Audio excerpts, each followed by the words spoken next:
Hello, everybody, and welcome to our Lunch and Learn today. We are so excited to see everyone and to see so much interest in this Lunch and Learn series that we've been doing. The Lunch and Learn series is regarding what is school choice, and today's installment is about brick and mortar schools. We have a brick and mortar public charter schools. We have a great group of panelists from Marshall Academy, a great group of educators. Here at PACE, Parent Advocates for Choice in Education, it's our goal to provide resources for parents who are looking for options for their kids, make sure that we maintain the options that we're allowed to have in this state and hopefully push for more options in the future. My name is Lynn Aronoff. I am the Executive Director of PACE, and I would like to turn everything over to our Director of Outreach, Amy Dunlap. Go ahead, Amy, and thank you. Thanks, Lynn. So welcome, everybody. Excited to see everybody here today. A couple of housekeeping things before we get started. If at any point today you have any questions for Lynn or myself or for our panelists, please feel free to throw those in the chat pod for us. We'll kind of go through those as we see them and have an end time to do Q&A as well before we end our session. I know also everybody's excited about the raffle that's going on. So if you'd like to be entered into our $100 gift card raffle, I need you to take a moment, head on over to mipace.org/membership, and you can register. It's a very quick to be a free member of PACE, to receive our monthly newsletters and updates, as well to just kind of stay in the loop of what's happening in Michigan. And everybody that registers, even if you're already registered, you still count. But if you're not, you head on over and register. Everybody that's on the list there that attends today will be entered into that raffle. So as Lynn was saying, we're excited to bring you a series of Lunch and Learns looking at really what are our school choice options. So last month we kicked off this session with President of National School Choice Week, Andrew Campanella, and the Mackinac Center Education Policy, Molly Masick, and we really talked about an overview of what is school choice and what do we have in Michigan. So now it's time to get into the nitty-gritty of like what's next. So we know we have choice. What choices do we have? And we want to kick that off today with let's look at brick and mortar charters. We've got quite a few brick and mortar charters in the state of Michigan, and looking at why would we choose a school like that? What do they have to offer? And to do that best, we're going to kick it over to our panelists today from Marshall Academy. I'm joined today with Noah Wilson, the director, with the academic advisor and high school English teacher, Molly Swank, and the 9th through 12th grade resource teacher and transition liaison, Molly. Sorry guys, I just said that all backwards. So Leslie, I introduced Leslie first. The academic advisor and high school English teacher, and Molly Swank, our 9 through 12 resource teacher, as well as transition liaison. So welcome you three. Thank you guys for being here. I want to jump right in, and I want to start with, I know that every educator sort of has their journey. I know I certainly have mine as to where I've landed. We don't all start off our journeys thinking we're going to teach at something other than a traditional public school. And so we've all landed in the places that we are. So Noah, can you start us off with like, what's your path that kind of led you to Marshall and led you into leadership and joining the charter community?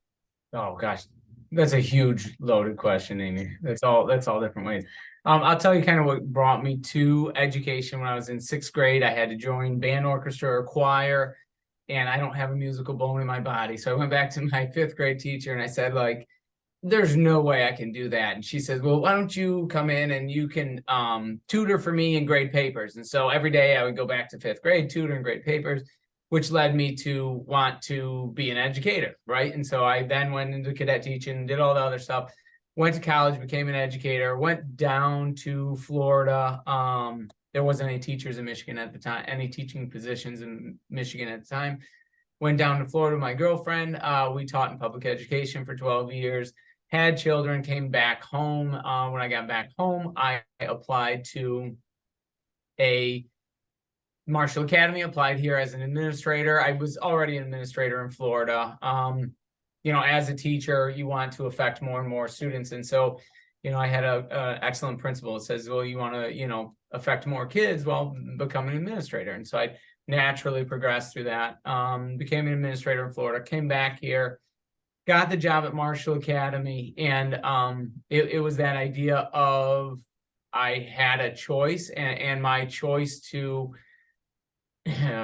grade papers over band, orchestra, choir led me to giving kids another choice. And so then also once I came here and once I came to Marshall Academy, I recognized that we are giving kids that extra choice. And so that's what led me here, and that's also what's kept me here for so long. So I love that. And I didn't actually, as long as I've known you, that's not a story that I've heard. So I love that. And I've got to give you a little bit of shout out. Noah is the reigning, and I can say that because the award is like non-existent anymore, the reigning charter school administrator of the year. So still congratulations on that. What a huge honor. I know that your staff is proud of you. I know those of us in the charter world are proud of you, and it's just very, very well deserved. So congratulations again on that. Leslie, I'm going to kick it over to you. Sort of same question. How'd you end up here? I always wanted to be a teacher. Used to play school all the time with my brothers and made them be my little students. And so I went to university, got my degree. I was at home, I was subbing and then teaching in a district right next to my hometown. And my high school English teacher was on the board at Marshall Academy. And he said, hey, they're going to open a high school. You should apply. And so I applied and I got the job, and I have been here for 16 years. Like, they gotta kick me out if they want me to leave. So I love it. That definitely speaks to the culture that you guys have created at Marshall, which is awesome. Molly, your story is a little bit different because you've not only kind of ended up in this role, but your student also attends. So walk me through a little bit of how did you end up at Marshall, and how did you figure out that this was the right fit for your children as well? Yeah, so in 2016, I was teaching summer school at another district, and a coworker of mine had an interview here. And at the time, Leslie was the administrator, and she needed more help and needed more people. My coworker kind of dropped my name, and I got a call. Leslie liked me, took a chance on me. I had been, kind of job hunting for close to a year at that point. So took a chance, and I'm so glad she did, because I love it here, and I've been here for 8 years now, going into my 8th year of teaching. And then my son he started kindergarten last year. That was his first year, and he'll be in 1st grade now. And I mean, the small family feel is probably the big thing. I trust this team. Our teachers are fantastic. The classroom sizes are smaller, which is great. But the biggest thing is the trust within this building. We take care of each other here, and so there's no other place that I would have sent my son. Awesome. I love that. So Noah, kind of bouncing back to you, walk me through like kind of how did Marshall come to be? What is the history here? And what makes Marshall kind of the perfect fit for education for parents that are looking? Well, I'm going to interject there. Kat also has her two daughters go to school here as well. Just so you know, some of my top students are probably these 3 kids here between the 2 of them. But as far as what the history was, I guess was your question. In 99, I think there was a group of parents in a local church, and they were very conservative. And they also had a number of parents that were homeschooling. And so they created a charter. And this was also, I think, the 3rd or 4th year that the charter school kind of was coming to Michigan. And so they got with Ferris State, they started a charter, and they created a school for their very conservative kind of ideals. And it started that way as to be a part that's going to set them apart, that's going to set them above the local public school. It's evolved over the years. This is our 24th going into 24th year. We'll be finishing this year. And it's definitely evolved to be more inclusive, and it's evolved to be a place that kids can feel at home, in a place that's more accepting of other students. Meanwhile, it still has the traditional, we have a traditional classical education where we focus on the core tenements of classical education, and then character building. And that still has not changed in the 24 years. We have the same 7 universal virtues that we started with. So that's awesome. So I want to give Molly and Leslie a chance to kind of add to what Noah's thrown in here, in looking at what are you finding as educators in the building? What's drawing the parents into your school? Yeah, so I'll start.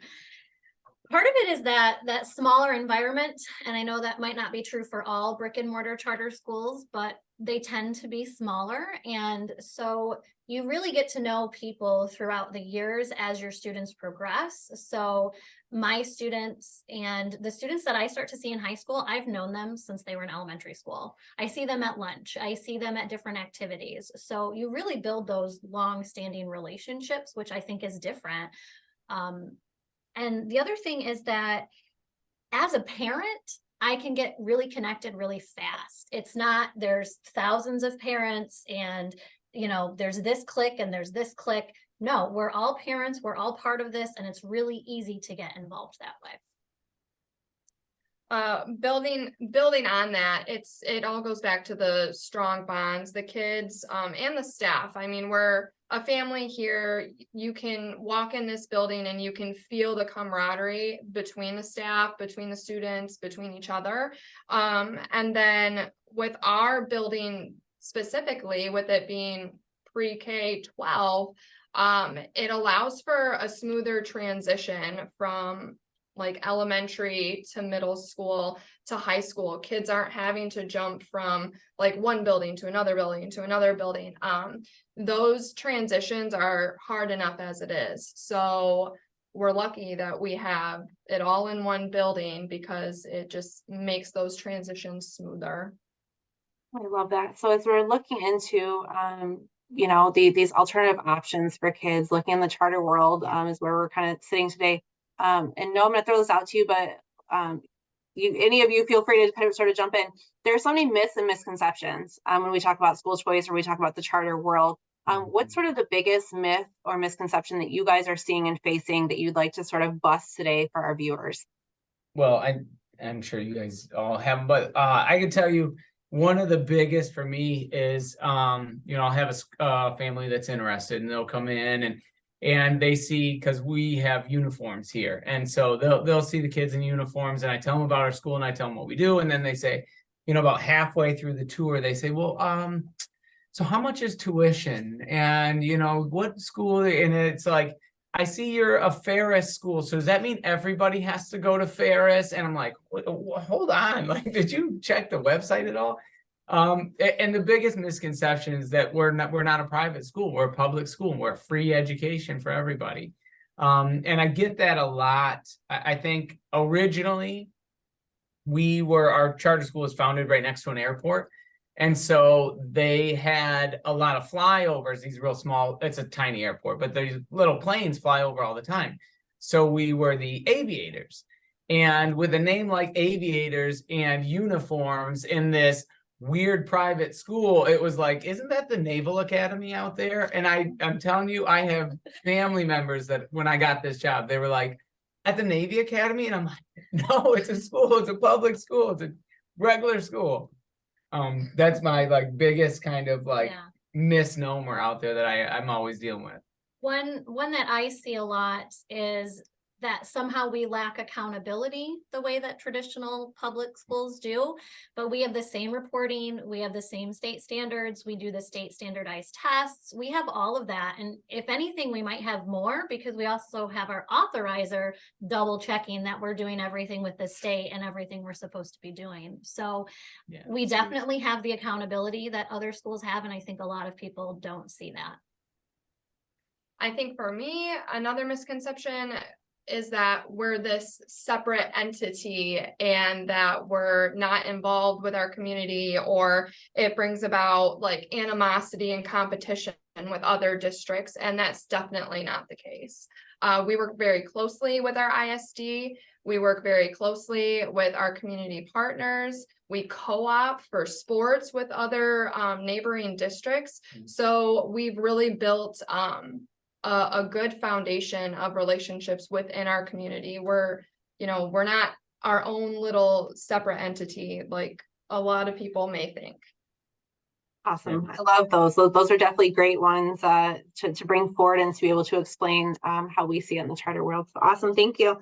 So speaking in more general terms, what did the three of you kind of feel sets charters apart from maybe their counterparts, or why even consider a student when we're already zoned into We all, where we live, our house determines we're zoned into that zip code school. Why even think about a different choice? What might be some of the reasons that are bringing those kids in to want different choices? And then Lynn, I know you've got your hand up, so we'll let them go quick, and then I'll let you jump in there. Do you want to ask your question first, Lynn, or? No, go ahead. Okay, so your question was, why do you have a choice to come to a different school? Or why would you consider a different choice? Why not just, I've moved into the zip code, I've got my school that I'm assigned to. Why not just attend that school? Why look at other choices? We going straight down there. I always think of, and for me, it always comes back to that kind of 80-20 rule. Like 80% of the population fits just fine in there, but there is 20% of that population that's not fitting in fine perfectly into public school. We have and we're very fortunate. We have an outstanding public school in Marshall Public. We have an outstanding area schools. Actually, all the areas we draw from are really acclaimed public schools. And much of our family members and friends and family and go to those public schools. We're very connected with the Marshall community.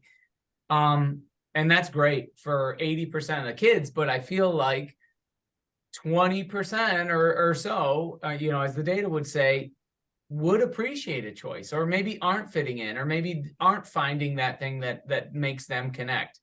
And what it is for me is we're a tiny little school out in the middle of a cornfield that's a safe, supportive family feel, and we have that ability to kind of be there for them. My last school, I had 1,200 students. In a K-5 school, I had 1,200 students. And if I knew every kid's name that year, I was killing it as an administrator, right? Here, I have 300 students and 36 employees. I know every kid's name and mom and brother and bus ride and every other thing, and all my employees, I know their wives and their husbands and their kids and their all that other stuff, half of them where they live and everything. So it's a very connected place that if that's a choice that is right for your family, then we're that choice for you. I know that's why many of the students I know choose it. Yeah. Love that. Anything you guys want to add? Something that I'd like to add is that what's nice about charters is that we can be more innovative. So we have only 300 kids here, but we're not stuck in traditions the way that some traditional public schools are. My grandma did this and my mom did this, and this is how we've always done it. I mean, we've seen that with mascot changes, right? So it's really great to me that if we have an idea, even just the three of us, we can run with it and we can do it because we know what's best for kids. We don't have to go through a bunch of red tape, and we don't have to run a millage, and we don't have to do XYZ. We can just say, we know this is best for kids because we're professionals and we're going to do it and we can help kids. So I think that's really important. And kind of piggybacking off of that, the flexibility and the growth opportunities. I don't feel like you can always get at a bigger public school. I know I've had like a lot of growth opportunity here, and the support that I have here, and kind of it just goes with everything that everybody else is saying. But the students aren't just a number, but the staff isn't just a number either here. So just that growth ability and the flexibility it comes with, and being able to watch our staff and our students flourish is great. That's a good point that you bring up, like the growth. We were founded as a K-6 school.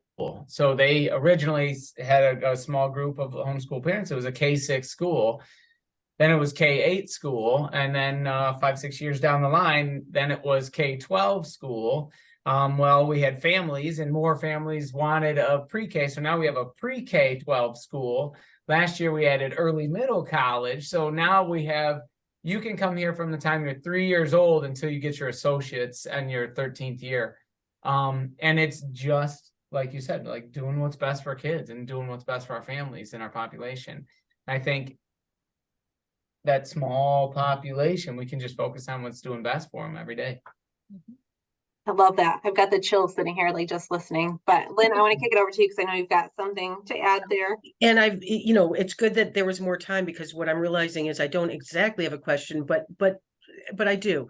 So it's interesting to me, as somebody who's been in the school choice movement for a while, that I really have not thought about more rural areas, and clearly can't hardly say that word. Right. But where you think about it, where I think about it, is like within these urban areas that don't have good schools, that they need an alternative, and these kids have got to have a place to go to be safe, to be educated, and they don't have it. They don't have the alternative. Your situation is different. Couple parts of it that are very interesting. Well, a lot of it's very interesting to me. Part one, so it began with homeschool families. Are you still predominantly pulling from who would be homeschool families to go to Marshall? Which don't- we, oh, go ahead. I don't think predominantly. We do have some families that will definitely transition to us for high school. So parents are often comfortable with elementary and middle school homeschooling, but when they get to high school, they're like, this is not for me. Okay. So we do have some students who transition at that time. I know we have some elementary kids coming in next fall from homeschool families. I would say some, but I would not say that it is by any means a majority whatsoever. No. Tiny number. Well, it's interesting because you have such a good relationship with your ISD, and that's also highly unusual. If you were purely pulling from groups that weren't in their schools, I could understand having a good relationship, but it's that pulling from the other schools thing that we understand in the movement, but from the public school perspective, not so much. I mean, their argument is it's pulling from their funding, although Yeah. they're getting funding for seats not filled, but Yeah. You've I'd been like here to speak long to enough. that You've been here too. long enough to tell. Yeah. So I will say that it did not start that way with the ISD. That took years of relationship building. That took years of working with the special ed. We started paying for our IT department through them. So it was a lot of getting people to work with people, because if you just look at it as numbers, yes, people are going to get upset. But when you start looking at, we're all in education, we're all educators trying to give the best option for every kid. Yeah. You can't hate that. Yeah. So you have to become a face to them. You have to be in the same purpose of education. And so it took a long time. So I would encourage people to continue to try to do that. Mhm. It is possible. You just have to put a face to that name and that number. Well, it's PACE is Parent Advocates for Choice in Education. What we're doing is building the parent army to advocate for their kids. I never thought about the administrator, the educator, advocacy going on, and that's really fascinating to me, and seems to be, it sounds revolutionary to me. I wonder if that's sort of going on, that's the undercurrent going on, or if you guys are the most special human beings on earth. Like, does anybody doing that? I think, It's yeah, incredible. I think to sort of interject, like I can relate to that. One of my former schools that I was at, we were in the same boat. It was really hard to work with the ISD when it started. As we found the right people with the right mindset to have those conversations and to build those relationships, like amazing things happened. So I think it takes a special breed who's willing, because it's you're going to walk through the fire for a really long time before you get to somewhere that just feels nice. And it's hard work, and it takes a lot of dedication, and it takes that mindset. And so is it happening? Yeah, it probably is happening. Is it happening like a lot? I don't know that I could, say that, but it's hard work and it's determination for those districts that are realizing that you got to put in that effort and that work. It's probably going well once they can get to that point. I think one of the things that we mentioned is we do what's best for kids every day, and we do what's best for kids. And that's why we're here as a choice, to be a choice for what's best for kids. And it's a hard pill for us to swallow in education, that sometimes we're not what's best for this kid. And we have, it's difficult, but we've had no problem passing kids off when we say, hey, one of last year going to the Michigan Youth Academy. We pass kids back to the high school all the time, and we have a great relationship with the high school. I had a student that was here. He's an outstanding basketball player, and what he wanted to do was play basketball. And I said, look, you're not getting any D1 recruits here. And so I called my friend at the high school and I said, hey, I got this kid that's great at this. He's awesome here. I have the rest of his family. I want you to take him on. They worked with him really well. And it's just, if you take out the numbers and the FTE and the funding, and you take out all of that and you say, okay, where does this kid thrive? And if he thrives here, awesome, I'll take it. I'll take him.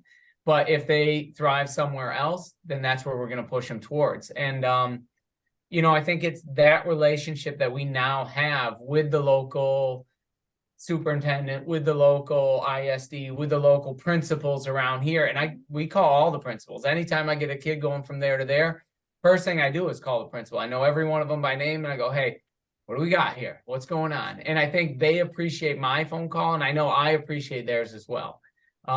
And so that's just, it goes back to just finding the right fit for every kid, and everyone's different. I think, and I love the point that you bring up, that not only that we're doing what's best for kids, but that we're willing to accept and help when we realize that this isn't the right fit. Because a lot of times we find that every school is different. It doesn't matter if they're a traditional public, a charter, a cyber, a homeschool program, or whatever, everything is different. And it's amazing when you can find that perfect fit for each individual kid. And I would argue each individual educator, the amount of success that can happen. And so I kudos to you, because I know that that's hard for some schools to have those conversations to say, hey, maybe this isn't the right fit. I was always of that same mindset as well. I had many of those, and they're hard conversations, right? Those are probably like the worst. Those are worse than like calling to say, hey, we should retain your child. Like I'd rather have those conversations than this is not the right fit, because it is hard, because you want to keep them and you have built a relationship, but they would thrive somewhere else. So. Yeah, it's tough. That's tough, and especially with staff as well, and like Molly said, is you have opportunity to grow, and also a part of a family is you're wearing a number of hats. In your house, you're not just mom, you're also the cook, you're the chef, you're the chauffeur. Whatever, you're the chauffeur, you're the coach, you're the this, that. And it's the same thing in a small school, that you wear a number of hats. And we've had educators come in from a larger public system, and they said, well, like, I don't want to be the, 5th grade chair. I just want to be the chemistry teacher. And it's like, I'm sorry, you're an amazing chemistry teacher, but that's not how it works around here. Like, I need you to, care for kids, and I need you to talk to these families, and you can't just refer every kid in. And ultimately we've had some conversations. It's like, hey, you're an amazing teacher, but you're going to be an amazing teacher over there just as well. Because I need growth. I need the growth mindset of someone that's able to take that on. Well, and I want to kick it back to you, because I know you had more parts there that you were lining up. So I'm going to kick it back to you. No, I'm wondering, who is your typical student? Is it somebody who's been in okay, you've had the homeschool, okay. The kids who were in the traditional public school, were they the risk of dropping out? Like who is that kid transferring in? I'm telling you, it's the oddest island of, it's like the island of misfit toys, where it's just kids come in. We have homeschool students that have never been to school before. We have students that have just about dropped out of other traditional schools. We have kids that are valedictorian, like amazing kids. I mean, last year, our graduating class, out of the 18 kids, 13 of them have gone from K through graduation here. And so this was home. And this was like, there is no way they're leaving anywhere else. Yeah. And then this year it was kind of flip-flop, where I think only two out of our 20 went here the entire time. We got them from all over the place. I've had kids that had so much trouble. The other schools are like, what do you know what you're getting yourself into? And they got here. I had a kid, for instance, went to Battle Creek Central School, that is more inner city school, and he had 87 days because his house was down the road, and he would walk away and leave school. And I showed his dad, I said, well, we own 19 acres and it's all cornfield, and we're out in the middle of nowhere. If he's gonna walk home, he's got a long walk. And I had like day 4 of school. He's like, I'm out of here.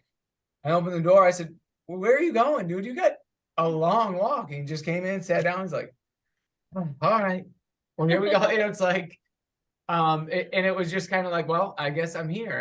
And we have some unique friendships because of our size and our eclectic mix. We're a very diverse group. And some people, sometimes you see like, this is my girlfriend or boyfriend. You're just like, you guys are nothing in common. But in a class of 20, like you find friends. And I feel like we have a pretty decent special education population too.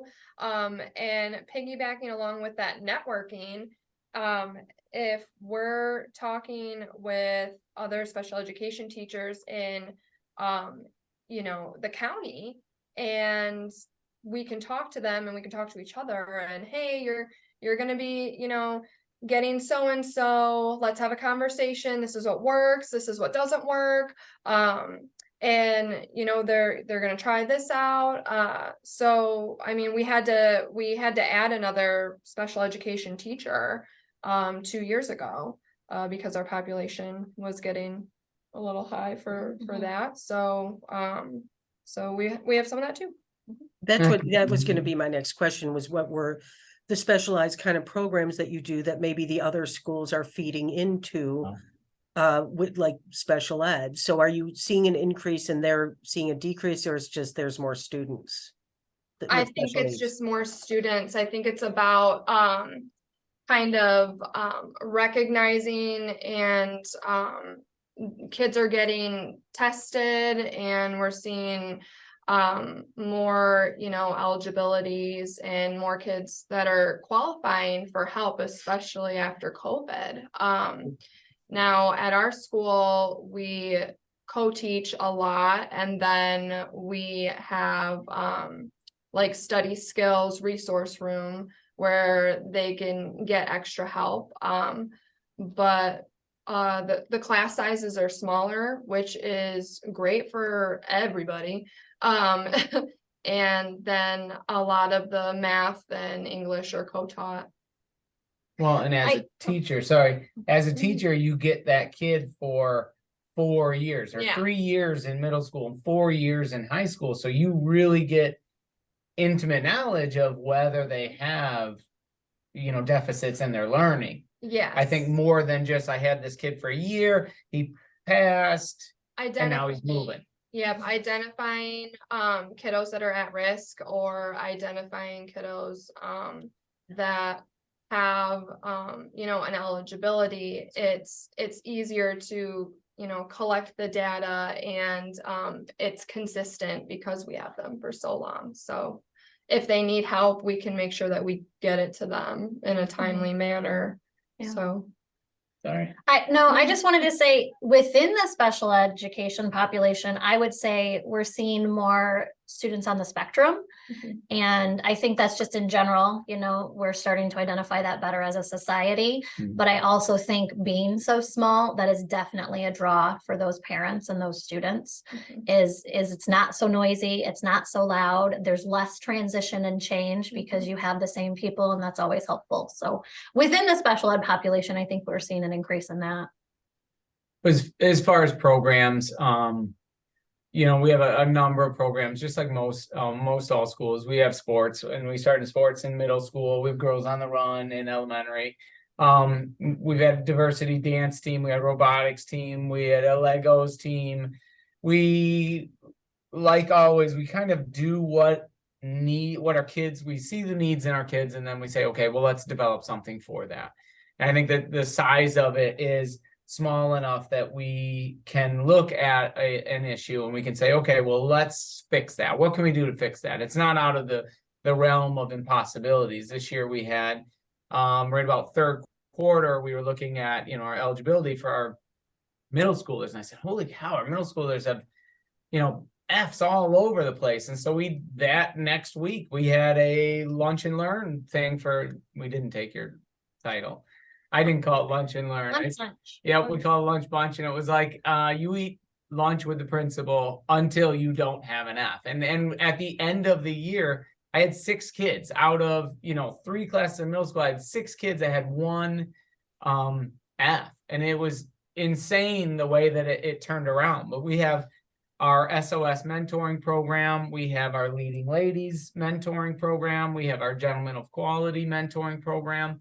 And it's just finding an opportunity to help kids and knowing, like, my Gentlemen of Quality program, we found 12 kids that need extra assistance. And when you say it's 12 kids, you can jump in and do something about that, right? So it's scale, which allows us to get personal with students. So I need to interject for just a minute because Mr. Wilson, as principal, I know you to be quite fun with your kids. So I'm surprised your F list didn't grow, just so they could come spend lunch with you. So must be that wasn't maybe quite as fun as what you normally are. They did not. They did not. They did not want to sit with me because I said, guys, hey, I'm doing this for you. I said, listen, I'm going to sit here and just type away, be on my computer. This is my quiet time. I don't care if you do your homework. I don't care if you eat your lunch, just hang out. And they were like, huh. At first it was like, oh yeah, we get to go in. And then like day 2, it's just like, how do I get out of here? That's awesome. Well, fine. Well, Lynn, anything else on your end? No, I think you're doing an amazing job, and it's so interesting and uplifting to hear innovation going on. There's so many tragic stories that came out of education issues throughout the pandemic with our kids, and to see grown-ups in the system respond to their needs and pivot and move quickly and not get stuck in the world of we do it this way because we always did. Yeah. The closer everybody is responding to the actual child's needs, whether it be parents, grandparents, guardians, and educators, the better off everybody is. And I'm glad that you're in a system that allows for such flexibility, because I know how frustrating it can be to not. And so, thank you for taking every opportunity to be what you need to be for the kids that you're serving. It's mind-blowing. It's fantastic. Thank you. Thank you. Thank you. Thanks. Not sure how I'm supposed to follow that up because I 100% No. agree. I know when I met, I think you were the first one I met from the school, feels like years ago now. And you can always tell a culture by just talking to their people for a few minutes. And it was just, you knew that Marshall was a special place to be. And I knew nothing about Marshall Academy at that time. So kudos to you guys for building what you've built and continuing to do what's best for kids, because I know it's hard. And I know there's days where we want to just give up and be done and walk away. And we don't, because something keeps us going. And I always say it's these inspiring stories and hearing from folks like you guys and hearing from our students and our families that keep us going. So kudos to you guys. I want to jump one more time and just say if we have families out there that are like, hey, I want to know more about Marshall Academy, that sounds like maybe my place to be, that I should check out. Or maybe, I want to come for a tour and see if this is a place. Where can they get information? More information at? Where should they go? Who should they contact? How can they come in? Give me some of those details. Well, communication's a huge part of it. And so we update our website constantly, marshallacademy.org. You can follow us on Facebook, Instagram, Twitter. We have an app now that we send out stuff for the app. MA Griffins is the app. So you can download the app and get all the information, our news, and even the lunch schedule. I think if you want, the lunch schedule is amazingly one of the most accurate things on the app. And utilized. Yeah, quite a bit. But marshallacademy.org. You can follow us on there. All our handles are there. Awesome. Well, thank you guys so much. I want to give you guys an opportunity. Any last things you want to leave our viewers with? No, I would just say, encourage all your students and all your school members to find the right fit for them as a child, as a parent. And that's the thing that I gotta commend you, Lynn, on doing for parents, pushing for not just struggling through the years to, oh yeah, well, middle school is bad for everybody, or yeah, I didn't like school either. Well, you can get into a school that you like, and you can find a place that you like in education. And we all went to college, and not every college is for me, and I found finally the right one that fit me, and it worked out perfectly for me. And now, so we get a chance to do it for kids. And so I would just say thank you for your help that you're doing to find everybody their perfect fit. And if any of them are our way, send them this way. We will, for sure. And I just want to say that, highlighting these innovative opportunities for families is really what we're in the business of doing. We're growing the parent army so that the parents can speak together and have their voices resoundingly louder to advocate for choice for their students, for their kids, their grandparents, their grandchildren, their wards, whoever it is. And so through our lunch and learns and through our beginning in the fall, our campus visit program that will do a series of 6 different, we'll be going to places where either highlighting, things that like classical education that you're doing, which is incredible. And there are people doing amazing things across the state in terms of classical education. And there's also what you're talking about in terms of the experiential education. Not everybody is meant to go to a 4-year liberal arts university. So what are the other opportunities there for careers, not just jobs, but careers, and how to prepare the students for them. And so we are always looking for opportunities to highlight those kinds of places, whether it's virtually or in person. So if anybody on this or anybody knows anybody, please send any kind of ideas our way. We want to show that even in Michigan, where we don't have a lot of school choice, we do have some choices. There is some room to get your child to the right fit, and that's the goal. It's a little bit harder here, but our organization is doing our best to highlight and show parents what is here. And so, thank you for letting us do that with Marshall. It's truly an inspirational place.